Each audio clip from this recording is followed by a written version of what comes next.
అయితే మీరు మీరు ఆ బిగినింగ్ డేస్లో ఎదురు దెబ్బలు ఏం తినలేదండి? మామూలు కేక్ వాక్ లాగే అయిపోయిందా? బిగినింగు ఓపెనింగు అట్లా రావడం ఒక 2 ఏళ్ళ పాటు 2-3 ఏళ్ళు అలాగే జరిగింది బాగా బిజీగా. మీకు తెలియదు ఏముంది, మీకు తెలిసే ఉంటుంది కదా, మండలాధీశుడు అని ఒక సినిమా చేయించాడు.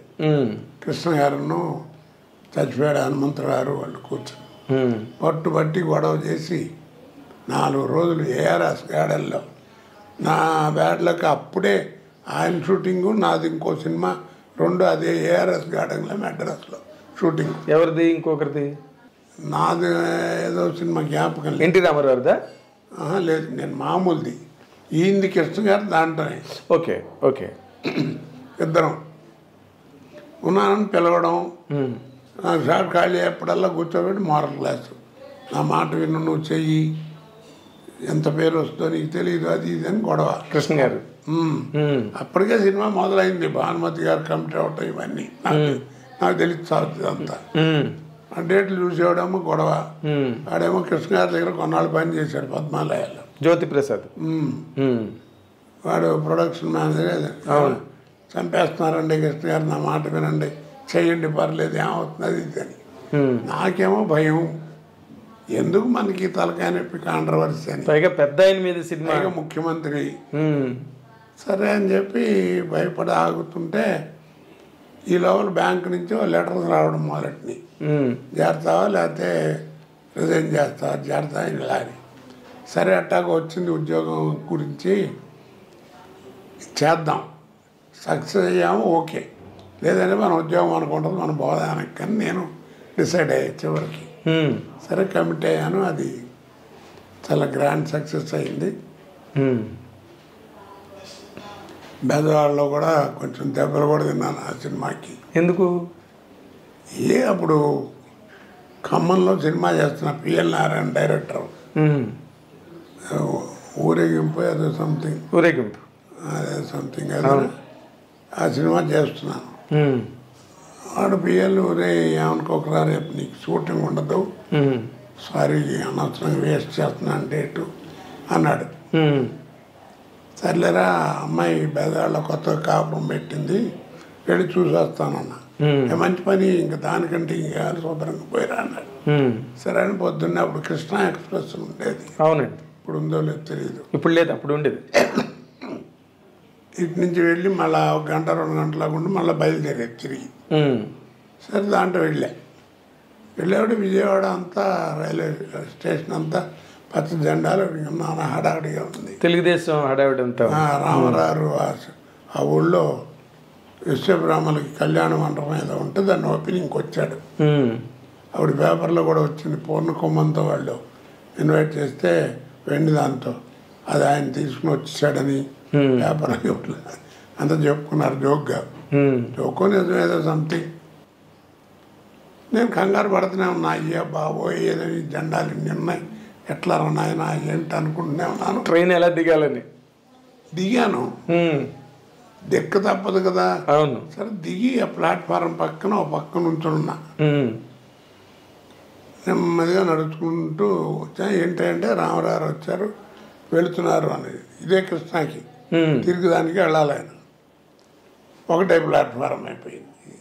చూశారు, రే కోటగాడు వచ్చాడు అని బెల్లమని మీద పడి నానా బీభత్సలే, బూతులు గీతులు కొట్టారండి. ఒకడైతే ఇద్దరు ముగ్గురు పటపట వేసారు దెబ్బలు. అది నీచంగా ఉంటుంది చెబితే. ఒకడైతే ఇక్కడ కూర్చుని ప్యాంటు జిప్ కూడా తీసి కానీ ఏంట్రా ఏమొచ్చింది బేపన, ఇలా బూతులు ఇష్టంగా చట్టం చేయటం చేస్తుంటే ఏం చేయాలి అర్థం కాదు, చచ్చిపోతానేమని భయం. అదేలే, లక్కీగా అటు ఇటు దొల్లిగడు సాపేకనే తుడిగితే ఆ పక్క నుంచి పారిపోయా. బయటకు వచ్చి రిక్షా ఎక్కాను నుంచుని, ఓపెన్ టాప్ రిక్షా అంటే. సరే అందలేదు. ఆ టైంలో పోలీసు వాళ్ళు వచ్చి మొత్తానికి పంపించారు. అలాగా బ్యాడ్ ఇన్సిడెంట్లు కూడా జరిగినాయి చెప్తున్నా. అదే కాకపోతే నాకేంటంటే దానివల్ల సినిమాలు పోయినాయా భయం ఉండేది కాదు. ఎందుకంటే కృష్ణ గారు మంచి ఫామ్లో ఉన్నాడు అప్పుడు. నెలకు సినిమా రిలీజ్ అయ్యి ఇంచుమించు ఏదో సినిమా. అదేలే, ఆ సినిమాలు అన్నింటిలోనూ వేషాలు ఉండేవి నాకు. అదేలేండి, ఆయన వాళ్ళకి మారల్, మీరు మంచి నటుడు అవడమే కాకుండా మారల్ రెస్పాన్సిబిలిటీ కూడా ఉంది కదా. ఆయన చెప్పకుండా అన్నింటిలోనూ ఉండేది. తర్వాత తెలిసేది ఏమైందంటే కృష్ణ గారు చెప్పారండి అని మామూలుగా అంటారు కదా, అలా నాకు అందువల్ల నాకు సినిమాల్లో వేషాలు లేవని బాధ లేదు. కాదు, ఇప్పుడు ఇలా మీరు దెబ్బలు తిన్నారు విజయవాడ స్టేషన్లో అని కృష్ణ గారికి తెలిసిందండి? కృష్ణ గారికి చెప్పారు ఎవరైనా? వచ్చిన తర్వాత కృష్ణ నవ్వుకుంటూ ఆయన ఏమే బజార్లో కొట్టారంట కదా, ఆయనకి సరదా అవతరాలని గమనించడం అంటే జోక్. అవును, ఆయన సినిమా పోయినా ఆయన అలాగే మాట్లాడి. అవును, దానికి ఒక ఉదాహరణ ఉంది. ఒక సినిమా రైతు బిడ్డ ఏదో సినిమాలో ఎదురుకుండా భరద్వాజ ఆఫీస్ ఉండేది ఎదురుకుండా, వాళ్ళ నాన్నగారి ఇంట్లో ఎదురుకుండా ఇంట్లోనే. అక్కడ ఉండేది చిల్లర కళ్యాణం వాళ్ళు సినిమా తీస్తున్నారు. నా దగ్గర డేట్లకు వచ్చారు, 15 రోజులు ఎంతో కావాలని. డైరీ సంఘాన్ని చూపిస్తే ఖాళీ లేదు. ఏదో ఒక రోజు 2 రోజులు అంటే అడ్జస్ట్ అది లేదు. వాళ్ళు ఏం చేశారు, అక్కడికి వెళ్ళి ఎవరో మొత్తానికి కృష్ణ దొరకట్లేదండి కోట గారు, డేట్లు ప్రాబ్లం అట్టున్నా 3 లక్షలు అడుగుతున్నాడు అని చెప్పారట. 3 లక్షలు ఏంటి ఆయనకి అప్పుడే అని కృష్ణ గారు వాళ్ళు కోపం వచ్చి కృష్ణ గారు పక్కన ఫోన్ తీసుకుంటే ఫోన్ చేశాడు. పద్మాలయాలో కాస్ట్యూమ్ కృష్ణ బట్టలు కుట్టుకుంటూ అక్కడ ఉన్నాడు. బాగుంటాడు అని లాక్ 2 నెలలు పట్టి వేయించారు. అతను వేస్తున్నంతసేపు కృష్ణ గారు నన్ను ప్రాణం తీస్తూనే ఉన్నాడు. జాగ్రత్త, పొట్టిగా ఉంటాడు, భలే ఉన్నాడు, వాడు చేస్తున్నాను, నవ్వు వచ్చేస్తుంది, వీళ్ళని అద్భుతంగా ఉంది, నువ్వు జాగ్రత్తగా ఉండాలి.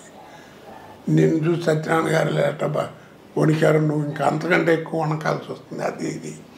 వాళ్ళకంటే పౌరాణిక సినిమాలు అన్నీ ఉన్నాయి, నీకేమి లేవు, సోషల్ అది ఇది అని ఏడిపించేవాడు. ఏం చేస్తామండి, నేను మేనకుండా ఊరుకునేవాడిని. డేట్లు లేవు కదా, ఏం చేయాలి, కర్మ అట్ట చెప్పారు చేశారని మనకు తెలియదు కదా. అవును, ఇవన్నీ తర్వాత తెలిసింది. ఆ సినిమా తెనాల్లో చిట్టి అంటారే మహారాజు కొడుకు, అవును, తిరుపతి చిట్టి, వాడు డైరెక్షన్లో రైతు బిడ్డ ఏదో సినిమా చేస్తున్నా. అక్కడ ఈయన హీరో. రైతు భారతమా కాదు, రైతు బిడ్డ లాంటిది ఏదో. Okay okay. సినిమా చేస్తుంటే కోట సినిమా పోయింది, ఫ్లాప్ అయింది, అట్ర ఫ్లాపు. వాళ్ళే రిలీజ్, ఆయనకి రిలీజ్ అక్కడ గుంటూరు దగ్గర షూటింగ్. నువ్వు ఉంటే బాగుండేది అన్నారు అందరూ. అక్కడ కాస్ట్యూమ్ కృష్ణ వేసాడు, మొత్తం పోయింది సినిమా అది అని ఆయన నవ్వుకుంటూ చెప్పాడు. ఏంటి మాట్లాడేమిటి అన్నాడు. నేను చెప్పాను, ఏముంది సార్, ఒక్కటే నాకు ఎప్పుడు నమ్మేది, 0 క్యాండిల్ బల్బుకి 100 క్యాండిల్ బల్బుకి హోల్డర్ ఒకటే. స్విచ్ చేసినప్పుడు దాన్ని వెలుగు తెరుస్తుంది, ఎందుకంటే ఏం చెప్పాలి అని కృష్ణ గారికి చెప్పారా మీరు? కృష్ణ గారితో అన్నాను. ఆయన ఓ నవ్వు, దుప్పదేగా ఎక్కడ పుట్టొస్తాయని నీకు మాటలని. ఇట్టప్పుడు షూటింగ్ అప్పుడు కూడా జోకులు చెప్తూ ఉండేవాడిని కదా. అవును అవునవును, నాకు గుర్తుందండి. దాంట్లో పాపం ఆయన అందులో కొంచెం జోవియల్గా ఉంటాడు, చాలా జోవియల్ మనిషి, స్వాభావికంగానే బాగా మనిషి, ఆయన మంచి మనిషి. వ్యక్తిగతంగా ఎలా ఉన్నా పర్సనల్గా బిహేవియర్ అది బయట అసలు చాలా సరదాగా ఉంటుంది, మంచి తేడా ఏముండదండి, ఎంత చాలా హ్యాపీ అందరితో. కొంచెం నటుడు బాగా మంచివాడు అంటే కొంచెం మంచి గౌరవం ఇచ్చి అభిమానిస్తారు, కొంచెం అభిమానం ఎక్కువ ఉండేది. అవును, అప్పుడు ప్రభాకర్ రెడ్డి గారు వీళ్ళంతా. అవునండి. ఇప్పుడు ఎన్టీ రామారావు గారితో మీకు ఇప్పుడు ఆ సినిమా ద్వారా జరిగింది, మళ్ళీ రామారావుతో మీకు సర్దుకుందండి తర్వాత రోజుల్లో, అంతేనా? అలాగ మళ్ళీ ఇంకెక్కడ కలయికగా? అప్పుడు రామారావు గారు బ్రహ్మర్షి విశ్వామిత్ర అనుకుంటా సినిమా చేశాడు, ఆయన ఓన్గా తీశారు రామారావురే. అవును, అదే ముఖ్యమంత్రి ఎందుకు చేయకూడదని ఆయన బాడీ వీడు ఎందుకని ఓన్గా తీశారు. ఆ సినిమాకి డబ్బింగ్ చెప్పడానికి మద్రాసు వచ్చాడు. చెప్పి వెళ్ళిపోతూ ఎయిర్పోర్ట్లో యాక్చువల్గా ఆయన వచ్చారంటే వంది మహాత్ములు వస్తారు కదా. అవును కదా మరి. 25 మంది పక్కన మంచి ఆజానుబాహు పచ్చని డ్రెస్సు సన్యాసిని వచ్చేకు పోగు కిర్రిమంటూ చెప్పులు వేసుకుంటూ వస్తున్నారు. ఆ క్రితం రోజు ఏంటంటే మద్రాసులో ఈ ప్రొడ్యూసర్స్ కౌన్సిల్ లాంటిది ఏదో పెద్ద మీటింగ్ జరిగింది. దానికి హైదరాబాద్ నుంచి వీళ్ళందరూ పెద్ద వాళ్ళందరూ కూడా వెళ్ళారు, ప్రొడ్యూసర్లు అందరూ. ఓకే. సరే అందరూ ఇటు వాళ్ళు ఉన్నారు, ఆయన అట్లా వస్తున్నారు, రామారావు వస్తున్నారు, ప్రతి ఒడు అటే చూస్తున్నారు. అట్లా నేను నాకు ఎందుకు వచ్చిందో ఐడియా, కావాలన్నా సూట్ కేసు అక్కడ పెట్టి మన విజయ్ చంద్ర లేడు, అవును అతనున్నాడు నా ముందు, మరి అతను గుర్తుందో లేదో, సూట్ కేసు అక్కడ పెట్టి ఒక్క నిమిషం సూట్ కేసు చూస్తుండ అన్న. ఏంటంటే బాత్రూమ్ అన్నాడు, ఇప్పుడే వస్తానని వెళ్ళిపోతాను. వెళ్ళి రామారావుకి నమస్కారం సార్ అన్నాను. అంటే అందరూ అట్లా చూస్తున్నారు, అయిపోయారు ఎండి కొడుకు చంపేస్తాడు ఆయన. ఆయన కావాలన్నా ముందు అని గుర్తుపెట్టాం బ్రదర్, విన్నాను మీరు చాలా మంచి ఆర్టిస్ట్ అని విన్నాను. చూసారా, కీప్ గుడ్ హెల్త్, చూసారా హెల్త్ బాగుండటం వల్ల ఇది భగవంతుడు ఇచ్చేది, మే గాడ్ బ్లెస్ యూ అని బలం తట్టాడు. టక్కుని కాళ్ళదండం పెట్టేశాను, చేసి వచ్చేసాను. వీళ్ళందరూ వేసినప్పుడు నన్ను అడిగిన వాళ్ళందరిలో చాలామందిని వేస్తున్నప్పుడు షూటింగ్ చూసి అబ్బా ఏం చేస్తున్నాడు రా అన్న వాళ్ళే. ఏం బుద్ధి ఉందో లేదు నీకు, సాచోటి పీస్తే ఏమయ్యేవాడు, ఆయన మహానుభావుడు ఊరుకున్నాడు, ఆయన పర్సనల్ పీకే అంటున్నాడు, చెంప బయలుపోయి మొహం చచ్చేవాడి అని మొదలెట్టారు. సరే విని 5 నిమిషాలు ఆగి, మీలాంటి దిక్కుమాలిన ముండాడుగులతో రోజు తినే దిట్లు ఓ దెబ్బ కొట్టాడు అనుకోండి అకౌంట్ క్లోజ్ అయిపోతారా, అంతే కదా. అంతే,